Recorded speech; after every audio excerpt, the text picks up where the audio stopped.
I was born in Morton, over on White Pass in Lewis County, but really grew up not far from here over in Hoodsport, and was there through the 7th grade, and then moved to Olympia, where I went to high school, went back east to college, came home, and worked for Governor Spellman on international trade issues.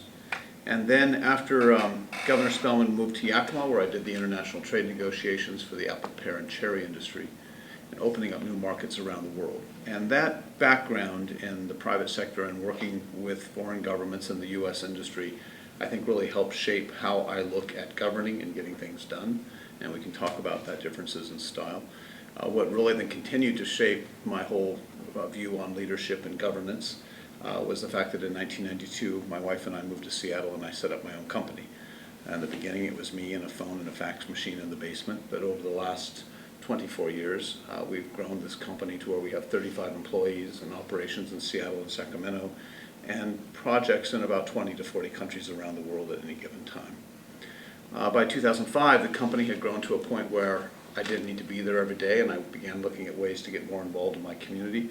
I went on a few nonprofit boards, particularly in the environmental area. I volunteered as a night manager at a homeless shelter for men, which is an issue that I'd like to talk about. It's very important to me. And then in 2007, a seat was coming up for re-election on the King County Seattle Port Commission.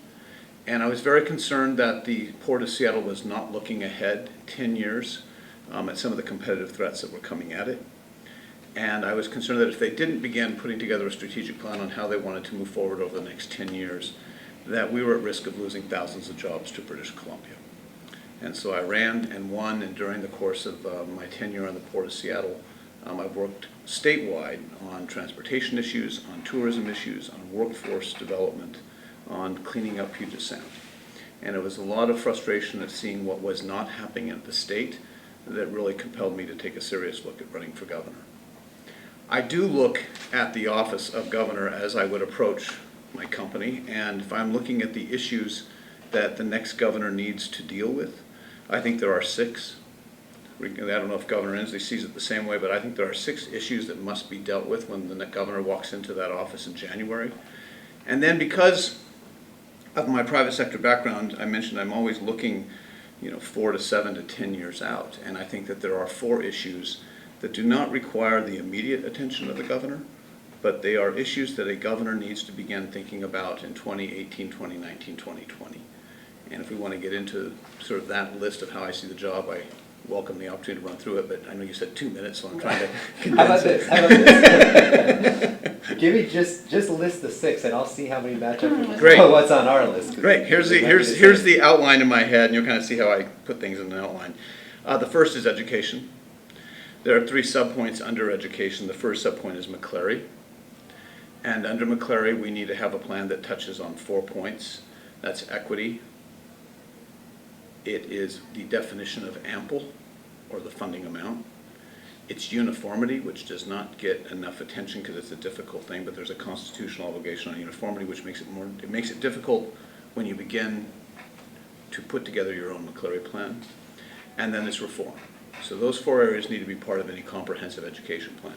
The other 2 bullet points or subpoints under education are going to be the achievement gap and the skills gap. And I actually think that any successful McClary plan needs to include all of those issues. The second is transportation. We have, between the Olympia and Everett area, the 4th worst traffic in America. At certain times of rush hour, it's the 2nd worst. And if we do not come up with a solution to move people from where they live to where they work at home at a reasonable hour, and if we're not able to move freight around this state, we're going to lose jobs. Investment will not come here, companies will not expand, or actually, in some cases, we can talk about companies that are thinking about even moving out because of the transportation problem. The third issue is unemployment, which is something the governor will not have on his list. He loves to talk about how the state has expanded by 200,000 jobs in his tenure, but Washington State has one of the highest unemployment rates in America. Yeah. We are right up there with West Virginia and Mississippi. You don't know it if you're in this sort of Puget Sound core, but go down to where I was born in Lewis County, and the unemployment rate's 8.5%. Go to where my wife grew up in Cowlitz and Waukipa County. It's probably between 8.5% and 9.5%. Might be pushing 10. Down in Pacific County, it's probably pushing 10. Go to northeastern Washington, Stevens, Pend Oreille. Those counties are probably between 9 and 10. There are a lot of communities that are being left behind. And while it's fine for a governor to talk about how prosperous Seattle is, a governor's got to be a governor for the entire state. And we have some rural unemployment issues that need to be addressed. The fourth issue is a broad category that I'll call mental health, but it includes fixing Western State Hospital and developing regional capacity for mental health and to deal with homelessness. The fifth issue is the Department of Corrections, which is a mess. The early release of 3,000 prisoners is only a symptom of a much bigger problem at the Department of Corrections. And then the sixth issue that must be dealt with very soon is the restoration of salmon and steelhead runs. This is not an issue we can continue to put off. There are steelhead runs that will go extinct within the next 4 years. And by almost every environmental measure, we have fallen backwards on salmon recovery under Governor Inslee. Despite claiming to be the green governor, we are going backwards on the environment. And I think it's because his focus is not really on the environment, but his focus is on climate change, and there are a lot of other issues that need our attention. Those are the four that I think need to capture the governor's attention in the first, call it 2 years, first biennium. But in my company, I'm always focused on where we are 12, 24 months out, but then twice a year we go away and say, okay, what's changing in the global environment that could affect us? What do we need to be doing now to accommodate those changes in 4, 7, or 10 years? And that's actually largely a lesson I learned at the apple industry, because they taught me that what you're planting today is what you better be sure you want to harvest in 4 or 7 years. So I just learned to kind of think 4, 7, 10 years out. There are 4 issues I think a governor needs to be thinking about. The first is Medicaid cost containment. Again, it's not an issue for the next biennium, although there are some things we can begin doing in this biennium to begin to prepare for it. But if we do not have an understanding of how we want to contain Medicaid costs, or take actions that will just reduce the demand on the Medicaid system by 2020, 2022, it's going to absorb a significantly increasingly large portion of our budget, and it will crowd out other services that we need to provide. So let's begin thinking about how we're going to manage Medicaid costs. The second issue is water retention. We have growing economies in Central Washington. Communities are growing, people are moving there, people are retiring there, and also our agricultural economy and our agricultural exports are growing. We're probably going to be in a position within 15 years where we're going to have a significant water problem if we don't begin to deal with it now. You mean quantity? Quantity. Now, unlike California, Sacramento, it falls from the sky here. So it's a different issue than California. We have the water. What is happening is we don't have the facilities to actually retain the water. In the past, we had a natural built-in freezer, and that we had the snowpack that tended to linger throughout the year, which it did this year, but did not last year. And we can't count on it. Last year, we had a lot of our snow already melting by Memorial Day. That's not good for the economy, and it's not good for salmon, because you're getting this huge rush of water and then the water table falls. We need to have that more level table that we had, consistent level volumes. So what we need, we can go into that, I'm going too deeply, but we need to begin building facilities now before we need them. We can't wait until we need them. So dealing with the water retention situation in Central Washington is the second one. The third is we need to begin discussing a replacement for the gas tax. Again, by 2025, I don't think, given fuel efficiency and alternative fueled vehicles, that we're going to be able to jack up the gas tax enough to pay for our road system. Nor would it be fair to simply put all of that onto those who are using the roads with a fossil fuel vehicle. And then the fourth issue is Hanford. If I'm the CEO and I'm coming into this job, that's the agenda that needs to be dealt with. You can have pet projects, you can have other fun things to do, But that defines the core of what the next governor needs to focus on. Is that how you look at the job as a CEO? Yes, very much so. You have to work with the legislators. Consider them your board. The legislature's your board. Yeah, and you need to be able to work with them and to identify what the priorities are, and then have them help you figure out how you get there, and develop solutions that encompass a consensus among that group, working with both Republicans and Democrats. And then as a leader, you need to help move that through the system. Bill, homelessness is the one that I was going to ask about first, and so it's interesting that you raise it and you couch it within the mental health, which I think is a natural fit, and obviously something we're all aware of here. But one of the things, this board, we've written on this issue quite often, and we actually invited a guest from Utah to come to bring Oh, yes, because they've had the, yes. Lloyd Pendleton with the Housing First, and so he came, the Kitsap Sun sponsored it, we did a forum up here, and then he spent the rest of the day with county leaders and invited some other guests. And so we've learned a lot about that method. Ed Murray in Seattle is kind of doing the pay for a czar and sink much money into housing. Are those kind of along the lines of what you think could work? And what we've been asking legislators is this a thing that should be tackled as a state? Can it be tackled that way, or is it for counties and cities to work on individually, and how do you bridge That's a those great two call, things? because the second one is fascinating because my opinion has changed during the course of this campaign. Tell us. Okay, but the first, so you would, is it a state responsibility or is it a municipal and county? Yeah. Part two, and then the first one is, are these the kind of solutions we should be looking for? Which one do you want me to answer Let's first? start with the housing first aspect, Okay. and then do the second. As I mentioned before I ran for public office, I was a volunteer night manager at a homeless shelter for men in the winter up on Capitol Hill. The shelter was open between October and March, April, depending upon when it began to warm up. It was only for the winter months. And I would go for once or twice a month and run the shelter overnight with one other volunteer. And in the course of those 2 or 3, I think it was 2 years that I did it, I learned an awful lot about homelessness and why people are homeless. And what I've learned is that, what I learned then, I've learned more about a different group, but what I learned looking at that more traditional, if we can use that word, group of homelessness, is that there's a lot of different reasons why people are homeless. A reason why a mother with young kids is homeless is going to be entirely different than why a guy who's 55 and is homeless for the most part. And what I point is they require different solutions. The reason why a veteran is homeless may be very different than why a 22-year-old kid is homeless. And no single solution is going to address all of those needs. The group that I worked with most 12 years ago tended to be men between middle-aged men, 35 to 65, let's say. In some cases, they had families, they had mortgages, they had what we considered a normal mainstream life, and then something happened. They lost their job, they got a divorce, there was alcohol or any combination of those, and suddenly they found themselves without a home or anywhere to go.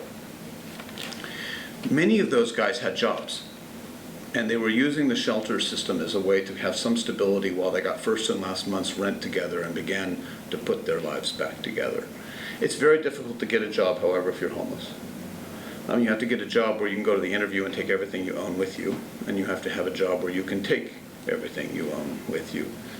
And then oftentimes the guys would ask me to wake them up earlier before we turned on the lights. I think we turned on the lights about 6. But some would ask me to wake them up at 5:15 or 5:30 because they had a job out in the suburbs and they needed to get a bus to get out there. And they would always have to start early because they needed to leave at 2 or 3 in the afternoon in order to get back to Seattle to get in line to get up to bed that night. Those people need some transitional housing. And a great model for that is Quixote Village down in Olympia. I don't know if you're familiar with Quixote Village, but it's a village of micro houses that aren't much bigger than a college dorm room, and then they have a common facility. That kind of approach will deal with those folks. If you have a mother with children, that person needs a lot of different types of services, and a place like Mary's Place in Seattle is another facility that I've toured, which really is focused on getting families, keeping families together and getting them the services and the job counseling and the nutritional counseling and a lot of the things that families will need, which is different than what a single guy might need. That's a good approach. And that tended to be the population of people that I worked with. what I've seen in this campaign is we have a very different population of homeless. We have that population is still with us. Those people, not the same ones, but the people who represent that group are still with us. But I've toured the jungle and these camps that are in, not just in Seattle, but in Puyallup and communities that have not had to deal with this before. And there's a different element in these camps. You have a criminal element. You have a lot of drug abuse and prostitution. Do not presume everybody in that camp doesn't have a place to go. There are people in there who are simply preying on those who are living in tents, and they're not necessarily homeless in the way you might think that they are. I've also talked to parents of heroin addicts who say, you know, these are gut-wrenching conversations, but people who know that their son or daughter is living on the streets of Seattle in a tent somewhere, and they just want them to come home. And they're saying, Bill, as long as you enable these tent villages to exist, or if you were to provide them with a safe place to shoot up, you're actually enabling them, and you're keeping them from getting the care they need. And that's what I've come to realize, that enabling people to live in these tent villages is not progressive. It's actually very cruel. We need to ensure that the people who are in there are getting the nutritional and mental health care, primary care that they need. And the way we're going to deal with those people's problems are going to be very different, I think, than some of these others. Underlying all of these, in many cases, not all, but in many cases, is mental health. And you're going to have to merge, and this is kind of morphing into why I've changed my position. You're going to have to merge primary and mental health care in order to deal with some of these issues. What about the criminal? Stop just for a second, because I think you're right. And what I'd like when we do, let's do mental health, and then let's talk about that heroin, because that's something we've asked. But the criminal element, because Ed Murray is doing these sweeps now, they're wiping these places out. Is that the approach that has to be taken, kind of, and you're mentioning prostitution and predators and things like that? Is it a law enforcement question at that? Well, I've said that in my administration there will be a zero tolerance for camping on Department of Transportation properties. And that I will give local law enforcement the jurisdiction to go in there. I've talked to law enforcement in a lot of these communities that have not had to deal with this problem in the past. This State Department of Transportation land is sort of a no man's land, and that they don't feel they have the jurisdiction to go in, even though they have concerns about what's going on in there. And so this actually came from law enforcement saying, will you please give us the jurisdiction to go in and clean these up. And clean them up and identify people. You can get rid of them. Yes. Is that what you can get rid of? Yeah. When I was president, I've had experience with this on the other side too. When I was president of the Port Commission, I was president for 3 years. We had a Nicholsville tent group move into Terminal 107. It was a public park on the Duwamish River that the port owned. And we made it very clear to them that they could not stay in this public park, and that we had no jurisdiction to run any sort of a shelter on a public facility, public land, and particularly on the waterfront. There were all kinds of problems with that. And so we told them they were going to have to move out within a certain number of weeks. It was like 5 or 6 or 7 weeks. When that deadline came up, they didn't. And the commission decided to extend their deadline by another 4 or 5 weeks. And I wrote a letter after this. If you guys want to see it, I'll make sure that you get a copy of it. And during that second period, we said, okay, we're going to help find people alternative shelter. So we're not just cleaning them out, but if you need alternative shelter, we'll get it for you. And the night before the deadline, I went down. It was in October now, and it was pouring down rain. And I went down to the camp, and I sat with the guys under a blue tarp and just listened to their stories about why they were homeless and why they were there and what they wanted to do and what kind of help they were looking for. They really wanted us to literally give them the land, deed them the land, and we explained that, you know, we're a public agency, can't give public property to any private individual regardless of the cause, but that we would provide them with assistance to get the care or housing that they needed. And we had a bunch of volunteers that night who were ready to help sign them up to get them alternative housing if they would just leave the camp before the police arrived the next morning. They began signing up. My understanding is that after I left, the head of the camp came over and ripped up the list and told them that if they didn't insist on being arrested, they would never be able to come back to any sort of Nicholsville alternative housing facility again. or tent city again.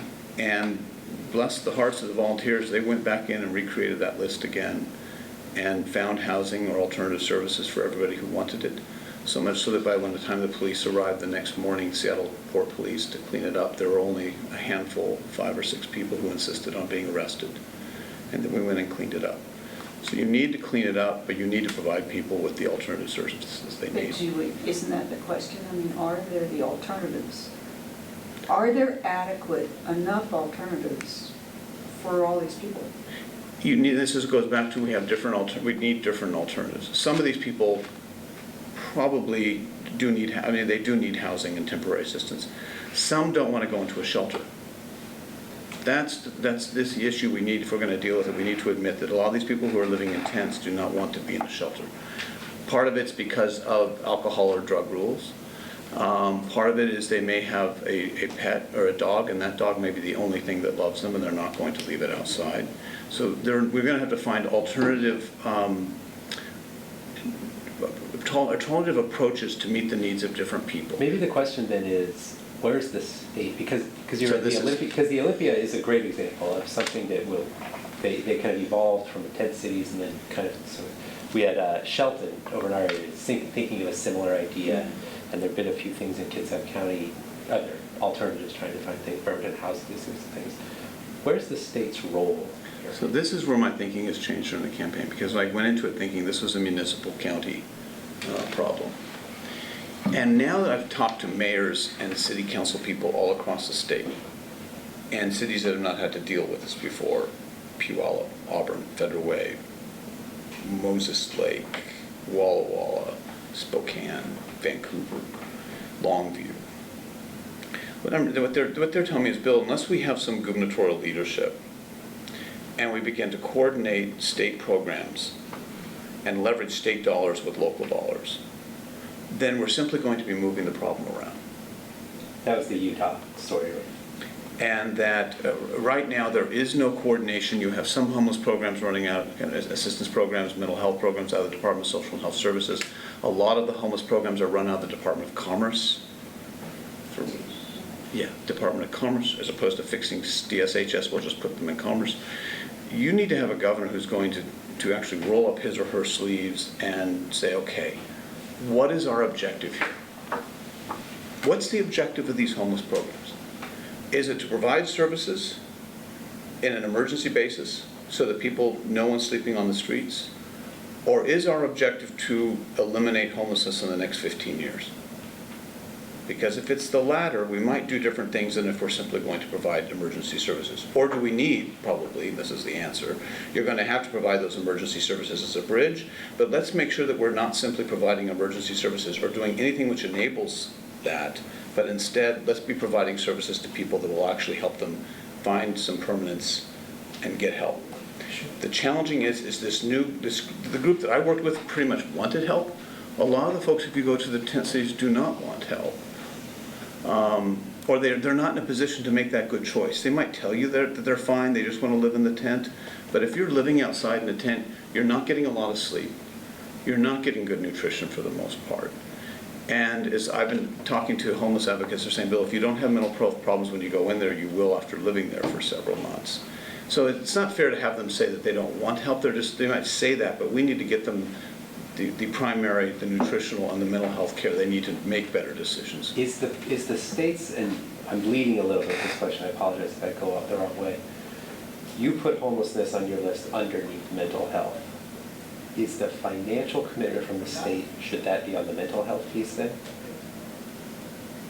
Yes, I don't think you cannot solve mental health unless you cannot solve homelessness unless you have a functioning mental health system and unless you increase high school graduation rates.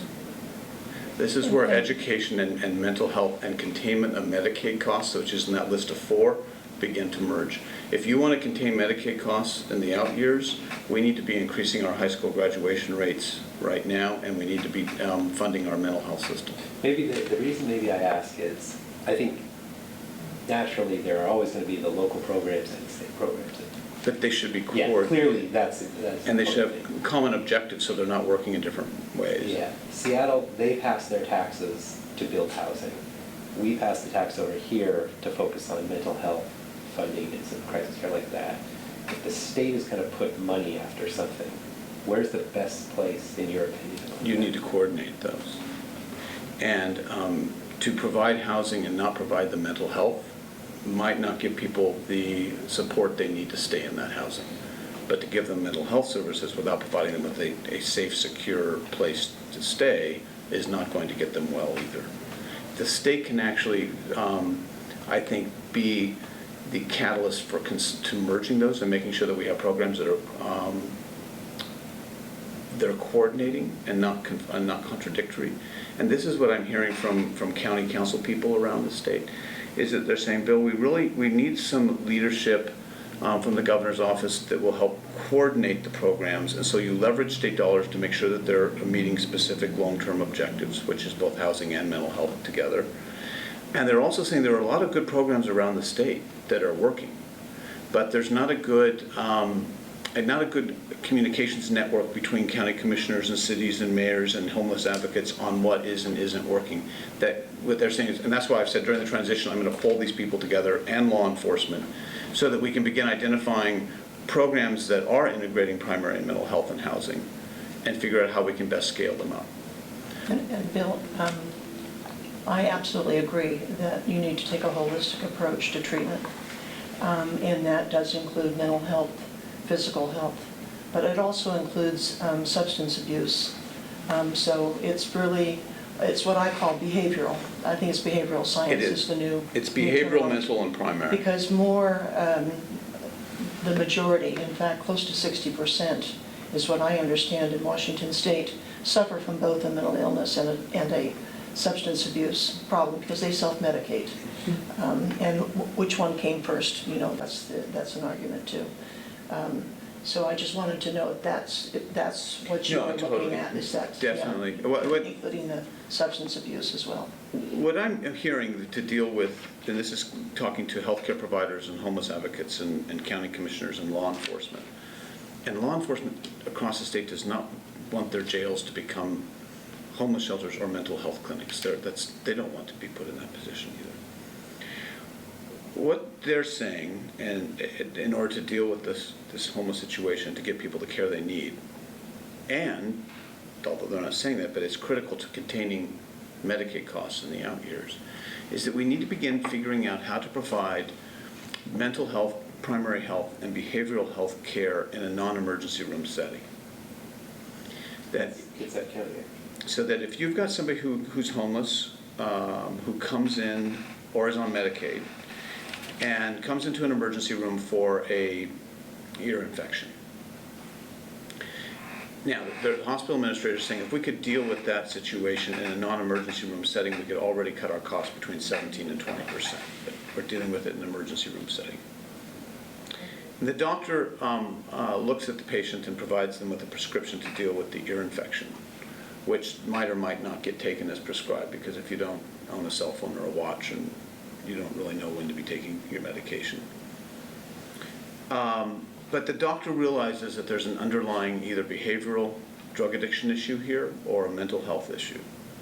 What happens now too often is the doctor will give them the prescription for the primary health issue which brought them in, and then give them a slip for a mental health evaluation or for some sort of drug counseling or evaluation 30 or 40 days in a totally different place across town, which for the most part doesn't get met. And so what they're saying is, Bill, we have got to be able to provide that behavioral or that mental health care immediately on the spot in a non-emergency room setting. And if the state can use its resources to help consolidate those services in a non-emergency room setting and also have housing facilities that complement that, I think then we'll be moving in the right direction. But it's going to take a lot of working with local government officials and with the legislature. On this side of the water, Kitsap County passed a small sales tax to help fund that program. In Mason County, the same thing. So we have two counties neighboring each other, both adding this kind of burden to taxpayers, but to try some different experiments. And I think the same has happened. Obviously, Seattle does their own. They're willing to pay for that sort of thing. Is that piece of it something, maybe the same lens as education, where we're saying local levies dotted all over the place. How do we do this so it's more equitable? Should that be part of this conversation, do you think? Should the state say, don't worry about paying for it locally, let's pay for it up here and then figure out how to do these Well, programs?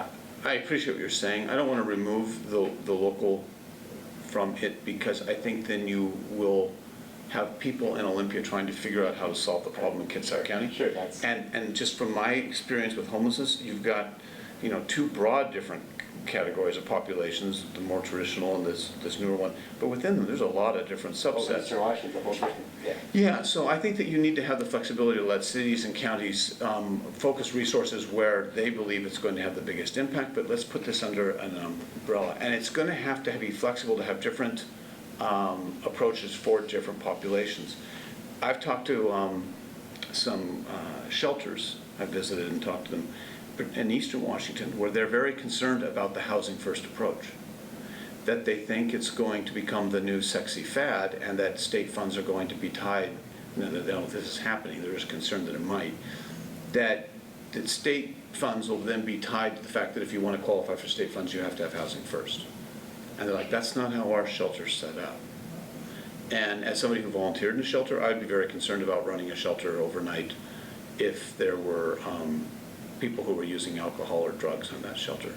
You've got 18 to 24 people, you need to keep calm and everybody ordered and respecting each other's privacy and everything. It might be more difficult if you had alcohol and drugs. And on the other hand, if there are shelters set up just to deal with that, and you have the extra services, and you also have counseling available at the same time, that might meet the needs of that population. So I'd be concerned about too much of a one-size-fits-all being imposed from Olympia, but Olympia should have some guidelines on how we can integrate both the mental, physical, or mental primary and behavioral with the housing.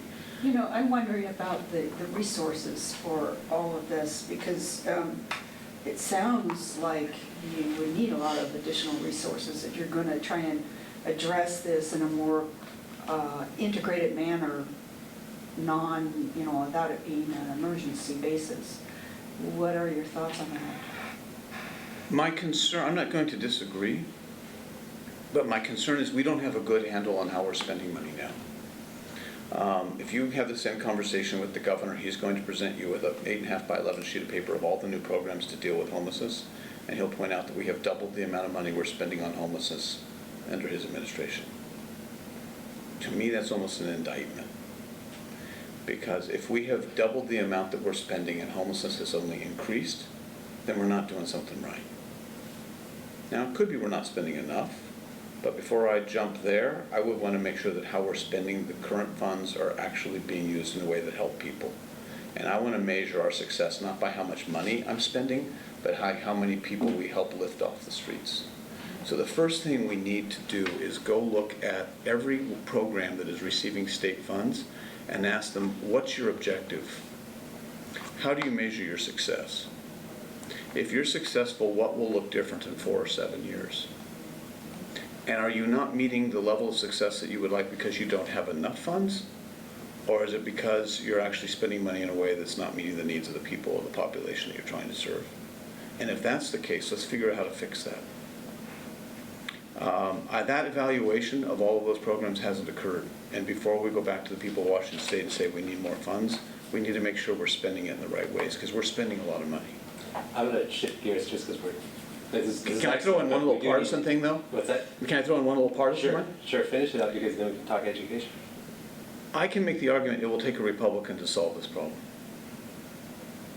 Because you're going to have a Republican who can go into the Republican caucus and explain to them that they need to either make investments now or they're going to make bigger investments later. And if we don't get a handle on our homelessness and our mental health problems, that Medicaid cost in 10 years is going to be a bow wave that will consume other parts of the budget. So I think it's only prudent to get ahead of this right now. What was the old oil change commercial? You can pay me now or you can pay me later. Remember that one? Well, a good segue to education.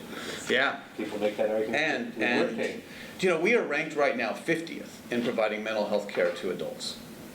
47th overall, 50th in mental health care to adults. And when you look at how we keep what went into that ranking, and this is the segue, it's not only the level of care that we're providing in the communities or not providing. It's not only the broken mental health hospital system that we have, which is broken. We didn't get into Western State.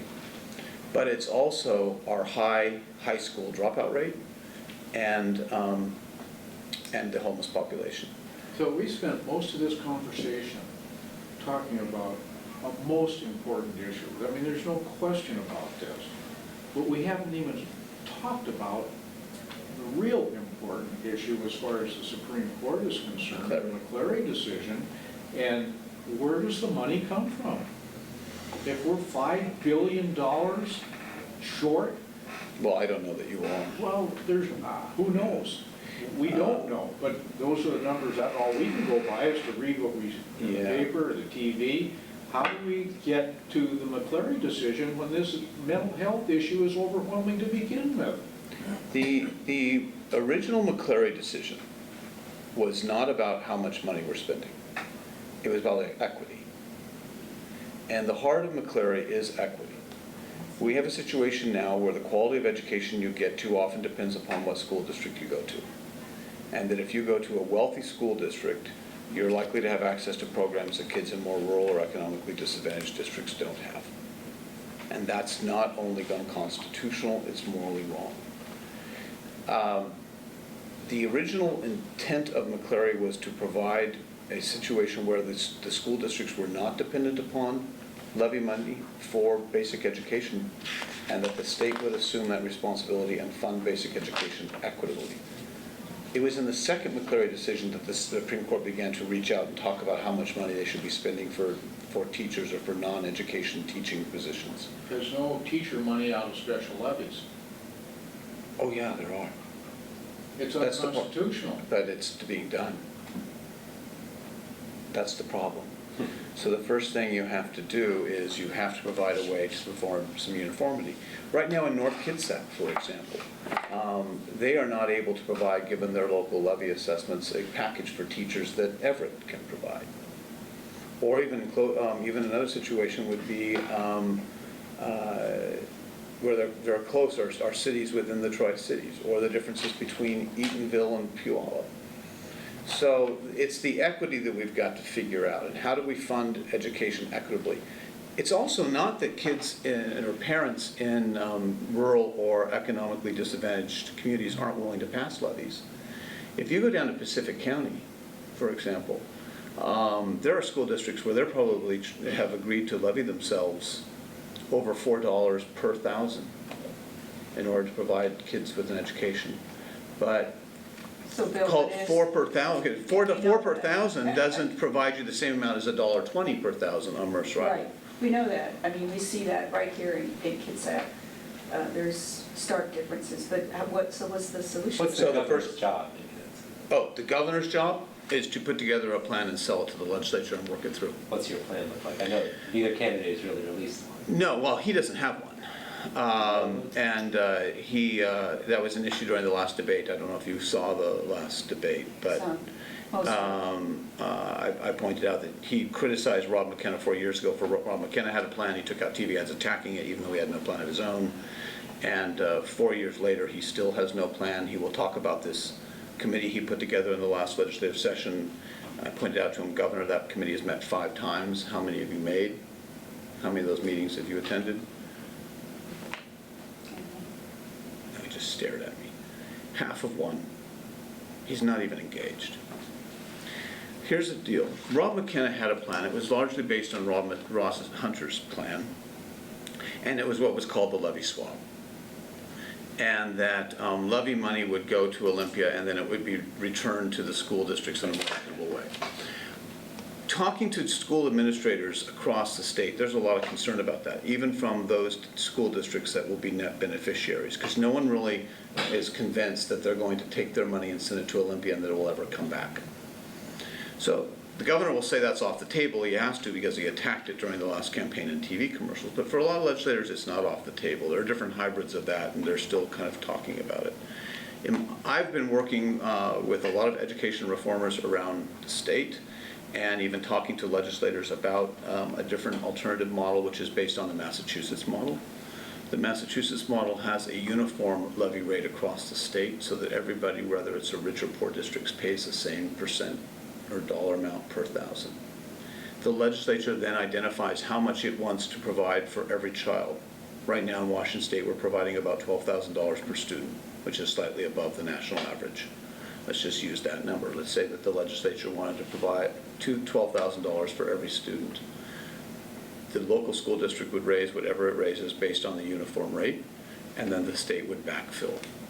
Some districts, like Pacific County, would have their property taxes reduced, and they would have the state providing a much greater portion of their $12,000. Other districts would be able to self-finance a lot of that $12,000, and the state would contribute less. But that would deal with the equity and bring you into compliance. What if they didn't feel like it was equitable? In other words, what if $12,000, say, and maybe that in Pacific County that's sufficient, but in Mercer Island, they don't think that's sufficient. Then what happens? Then you would be able to have local levies for additional programs, but not for basic education. That's the end of Massachusetts And what about model. teacher salaries? Okay, so that gets to uniformity, which is where it gets interesting. It's not so much the salaries themselves, it's the tri-days. Do you know tri-days? Mhm. These are There's the what? tri-days. That goes to your question about, well, they're not using local levy money for salaries, but they use them for tri-days. I don't know what the acronym stands for. I knew it one time. It's TRI.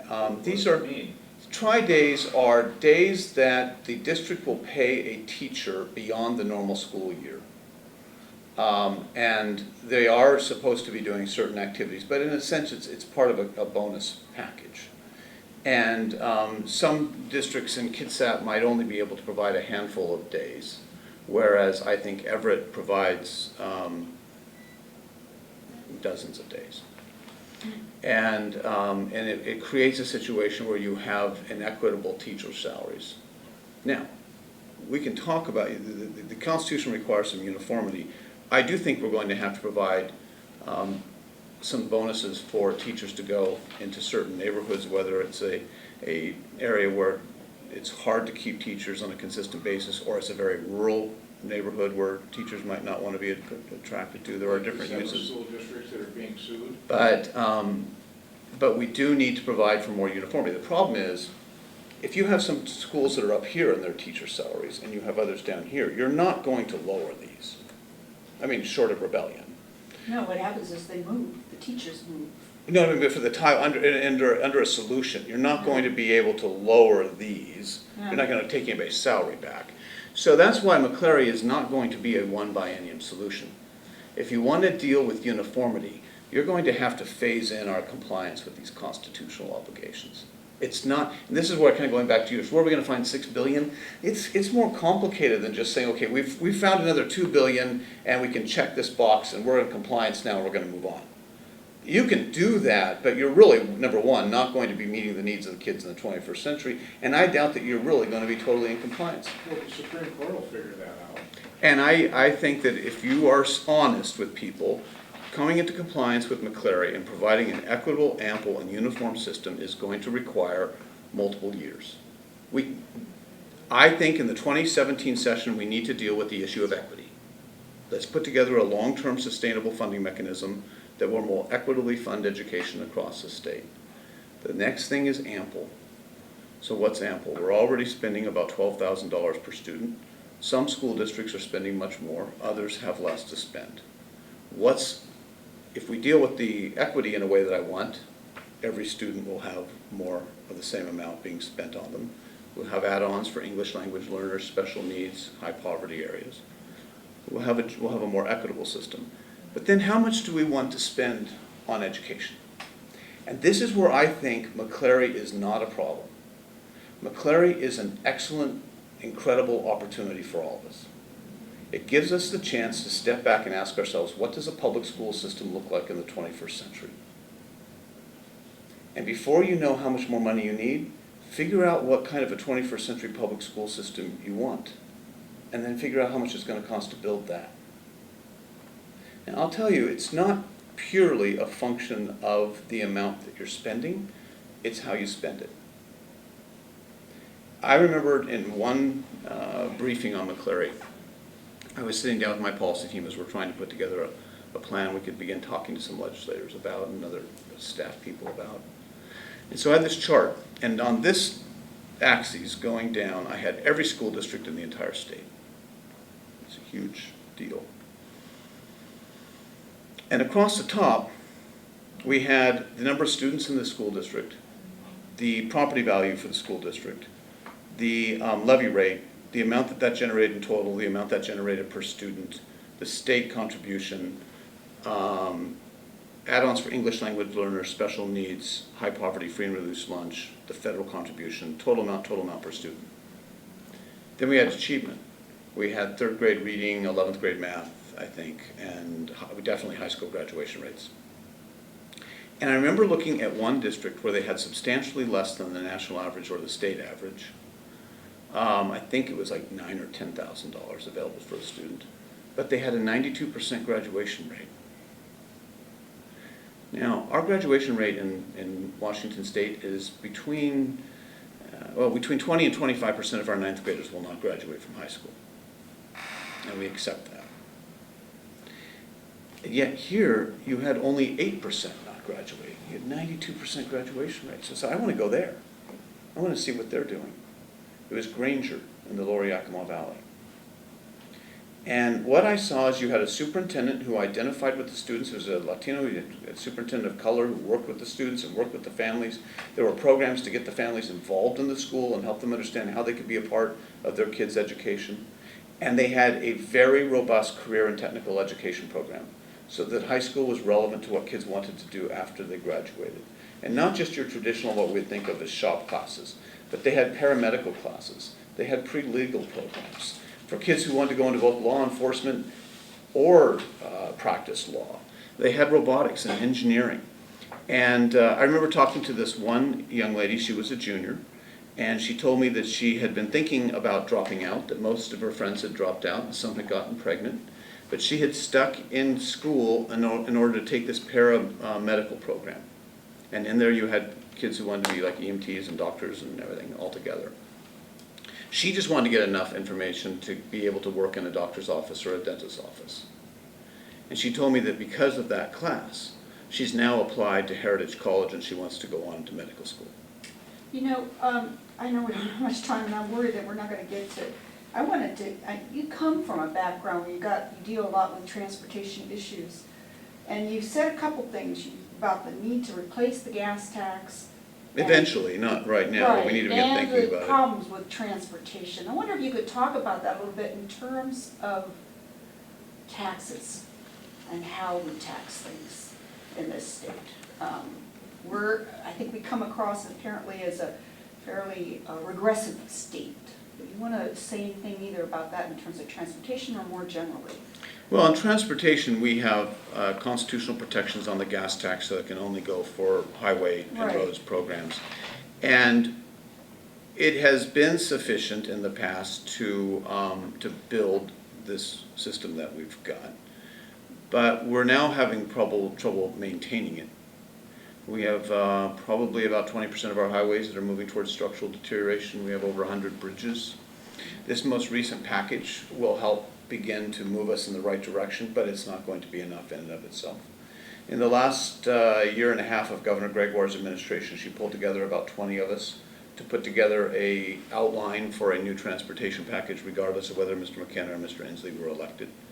And in that exercise, we identified about $30 billion of unmet or deferred maintenance or new project needs over the next 20 years. This package will move us in that direction, but it's not going to get us all the way there. And I don't think that the gas tax will. Because the problem is, as fuel efficiency standards continue to go up, we're not going to be able to raise the gas tax enough to offset that. So a governor needs to be thinking, and by 2019 to 2021, begin proposing to the legislature some alternatives to the gas tax. whether it's a phase out or whether it's a flip over, we have a lot of bonds that are backed by the gas tax, so whatever we come up with is going to have to be accepted by the bondholders. So this is a process that we need to begin thinking about. Or maybe you keep the gas tax at a certain level to pay off the bonds, but then you transition to a new system. All of that should be on the table. What kind of is that? systems are Oregon, there are a few different models out there. Oregon is experimenting with vehicle miles traveled. There are a lot of privacy concerns with vehicle miles traveled. I've been told not to get too wrapped around the axle with it because technology may exist by the time that we need it that doesn't exist now, and may be able to deal with those privacy concerns. There are also issues that need to be addressed if you're going to go the VMT way, and I'm not advocating these, I'm just throwing out what the options are on the table. The other issues is particularly in more rural communities, off-road mileage, which we would still, if you were taking just the odometer, for example, would be captured. Out-of-state miles, how do you deal with that? So there's some issues there that would have to be addressed. The other model is system-wide tolling, where right now I think, depending upon what gas mileage you plug in, you're probably paying between 2 and 4 cents a mile right now in your gas tax. So is there a way that you could try and capture that 2 to 4 cents by just measuring, system-wide tolling? Again, that infrastructure investment up front to put that capital infrastructure in place to collect the tolls is significant, and I don't know that you're going to be able to get the return back that you need. On the other hand, I've also been told, again, just keep an open mind on what you're looking at because technology is moving forward so quickly that you might be able to address some of those issues. But they are issues that a governor is going to need. And in our to get. community, car type fees. We have municipalities that are using what they are allowed to implement, and that's how we're fixing sidewalks and streets in Bremerton and Bainbridge Island right now. That's what they've chosen to do. It's a local decision. Are any of those things off the table for you? They're not off the table. I think everything needs to be on the table when you're trying to find a new comprehensive solution. One thing I would put on the table is looking at using the state's capital budget, which is not Mixing the transportation. well, using some capital money for transportation projects. They're not separate budgets, but combining those. Well, you wouldn't. I'm not saying combining them, but having the capital budget make contributions to transportation projects, which is not something we've done in the past. But I think that it might be something that we should look at. We are talking about maintaining our capital infrastructure, and that should be something that should be considered. One thing we've been able to do in this community, it's an important thing for us that maybe you don't hear from others, is adding they're completing ferries that will be, will start running at Bremerton fairly soon here, and there have been a couple of their 144 car boats built. What's your opinion of the ferry system right now? What kind of further investments would you kind of think are worthwhile? It's sometimes seen as a West Sound only thing, but we feel it's important. Yeah, but I think it also goes to making the overall transportation system work better. If we had a ferry system that really could accommodate the population on the Kitsap Peninsula, it could alleviate some housing pressure on the central core over in King County. They're trying to sell a ballot measure on that right now. And I think it would help the whole transportation system work better. So I see the ferries as an integral part of an interlocking, intercoordinated transportation system. I'll tell you, when I went on this working group that Governor Gregoire pulled together, I was the freight guy. I mean, we all sort of came from different corners. I was the freight guy. So I was just concerned about making sure that we had freight mobility, because as a port commissioner, I'd worked on transportation projects all across the state to ensure that the overall system worked well, not just around the port in King County, but rail issues down in Vancouver and Clark County and Cowlitz County and Lewis County, some roundabout issues on highways over in eastern Washington that were all important to the corridor being able to move freight around the state. And so I went there as the freight guy, and I really didn't pay too much attention or didn't know that much about ferries or about transit. And within 2 meetings, and these meetings lasted half a day to a full day, and the governor was engaged. She was there for much of the meetings, if not all of them. I quickly learned that you can't have a transportation system that meets the needs of the freight community unless you have a ferry, commuter, and transit system that works. That you've got to be able to move people around efficiently if you're going to move freight around. So I see them as interconnected. I also think that there's huge potential over here for people to be able to commute from Seattle if you had a reasonable commute. I've got a question. I don't know if you want more people moving here or not. Well, we'll get to Some would decide say- in November. Yeah, we'll What see. does that look like? Is there any polling on where that is? They say it's more favorable, there's a claim that that's 60% in favor right now. We'll see how that goes. I was talking And this is to, the passenger only. yeah, I was talking to Mary London, or Mayor London. Yeah. Shifting over to environmental, so the governor's made it a priority of his administration to try to get a cap and trade program through. He couldn't get the legislature to do that, and so he created the direction executive to order. the Department of Ecology to do those rules. There's talk of a lawsuit, you know. There already is lawsuits. Right. And then you've got the carbon tax thing on the ballot. How do you see all that playing out under your administration if you were to win? Well, I believe in climate change, and I believe humans contribute to it. And that's why at the Port of Seattle, I work to significantly decrease the carbon footprint of the port. So we began transitioning the ground fleet to either electricity or natural gas. We invested in technology that allow airplanes and cruise ships to plug into the electric grid at berth or at gate rather than burn fossil fuels in generators. I worked with Alaska Airlines and the Boeing and Washington State University on helping develop the first commercially viable aviation biofuel.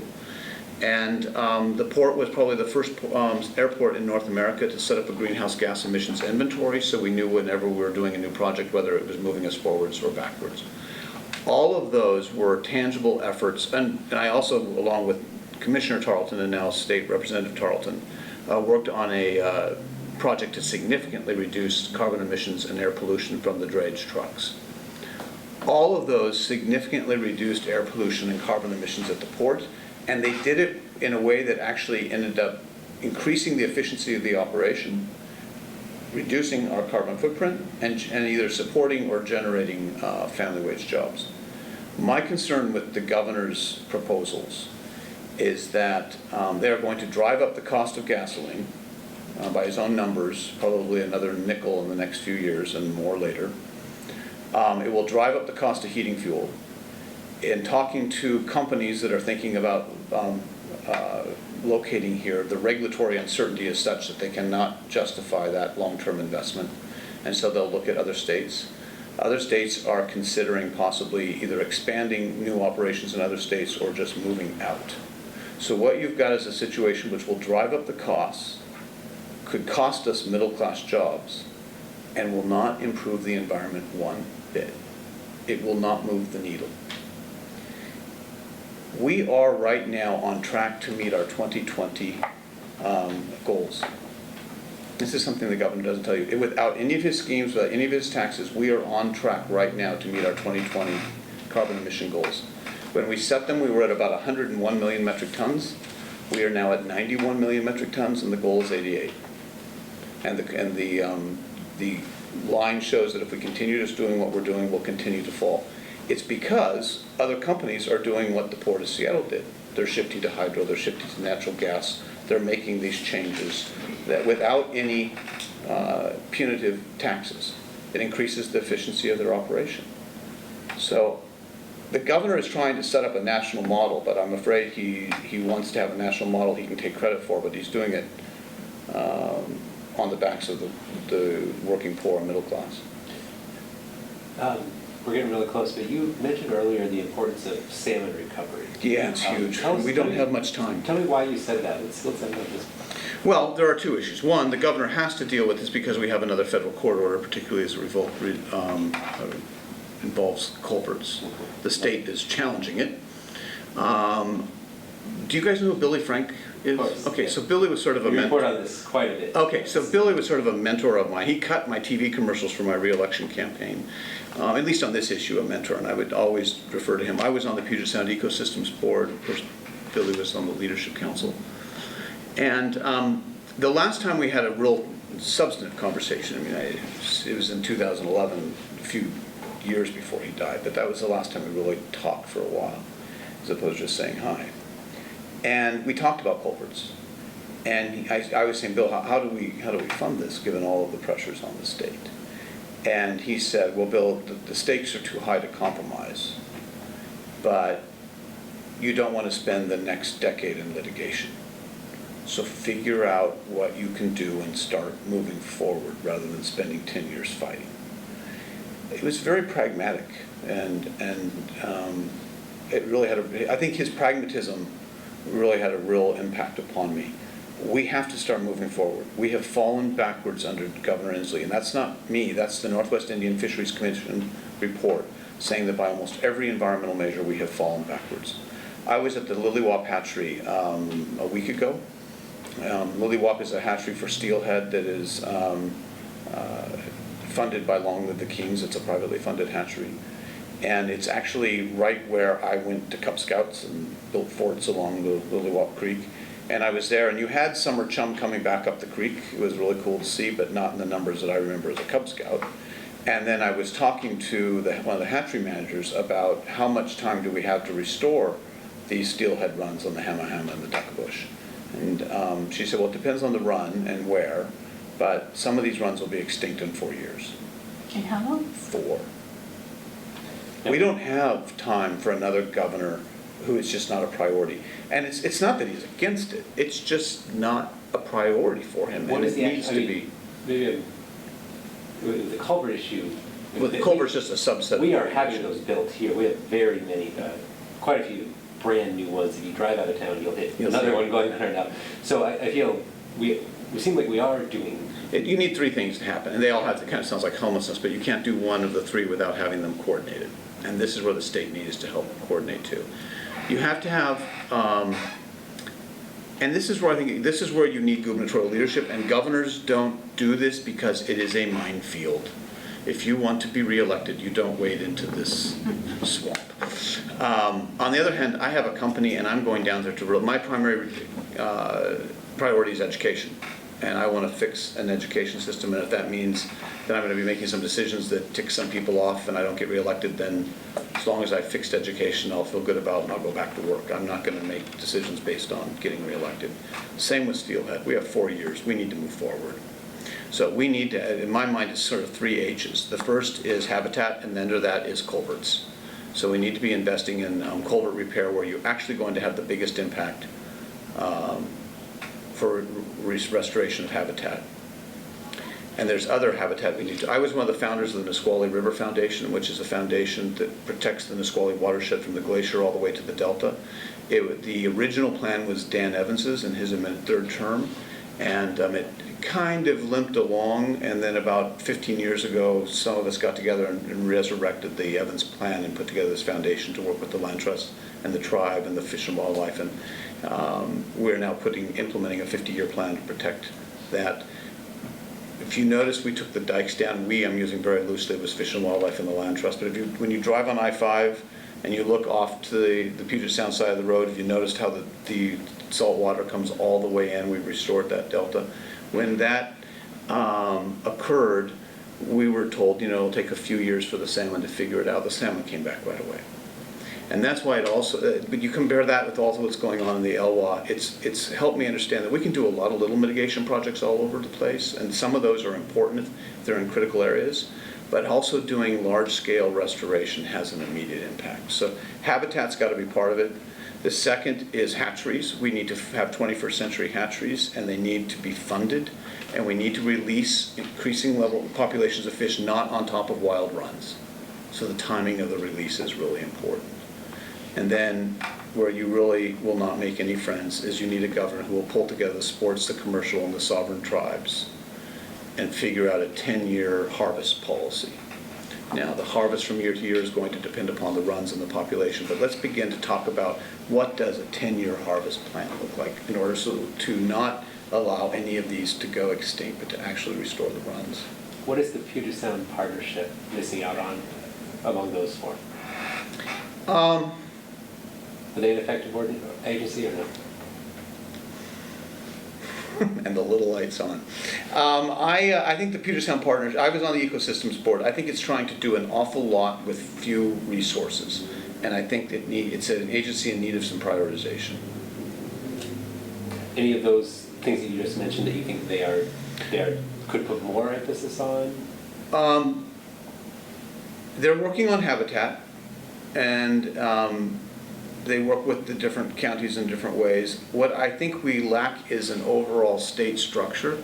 If we had a mitigation bank, so that if you're required to do some mitigation work, rather than just doing a little project here, you could put those funds in a bank where it could be spent on a much bigger project, which would likely have a larger impact, is something that I'd like to explore as governor and work with the Puget Sound Partnership. There are political problems with it.